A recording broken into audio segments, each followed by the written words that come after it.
ஈரோட்டில் முதல் முறையாக ஒருங்கிணைந்த மேம்படுத்தப்பட்ட புற்றுநோய் மையம் பெட் சிடி கொண்டு புற்றுநோய் கண்டறியப்பட்டு 6D true beam linear accelerator மற்றும் MR கைடட் பிராக்கோதெரபி மூலம் கேன்சர் செல்கள் துல்லியமாக அழிக்கப்படுகிறது. Sudha cancer centre, Erode.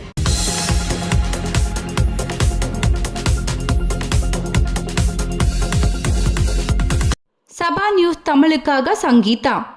திருநங்கைகளை தொழில் முனைவோர்களாக மாற்ற வேண்டும். ஈரோடு நாடாளுமன்ற உறுப்பினர் KE பிரகாஷ் பேசினார்.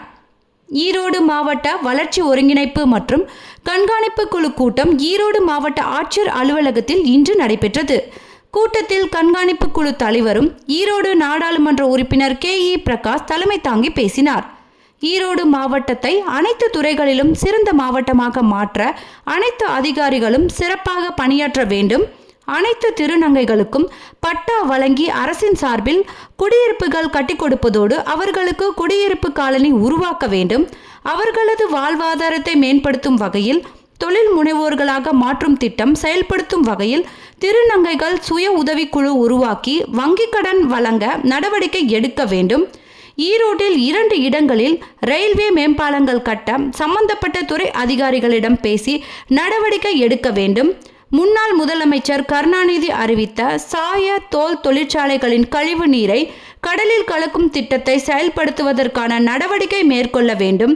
இதேபோல மாநகராட்சிக்குட்பட்ட பகுதிகளில் பல்வேறு புதிய கட்டிடங்கள் கட்டப்பட்டு திறப்பு விழா நடைபெற்ற பிறகும் பொதுமக்கள் பயன்பாட்டுக்கு கொண்டு வரப்படாமல் உள்ளது.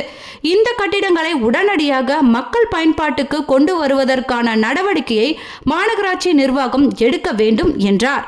இந்த கூட்டத்தில் மாவட்ட ஆட்சியர் ராஜகோபால் சுன்காரா, MPக்கள் சுப்புராயன், அந்தியூர் செல்வராஜ், MLAக்கள் AG வெங்கடாச்சலம், C சரஸ்வதி, மாவட்ட ஊராட்சி தலைவர் நவமணி கந்தசாமி, மாவட்ட போலீஸ் சூப்பரண்ட் ஜவஹர், மாநகராட்சி ஆணையாளர் மணிஷ், கூடுதல் ஆட்சியர் சதீஷ், மாவட்ட வருவாய் அதிகாரி சாந்தகுமார், மாவட்ட வன அதிகாரி அப்பாலா நாயுடு உள்பட பலர் கலந்து கொண்டனர். இது போன்ற நம்ம ஈரோட்டு செய்திகளை காண நம்ம ஊர் சேனல் சபா நியூஸ் தமிழுடன் இணைந்திருங்கள்.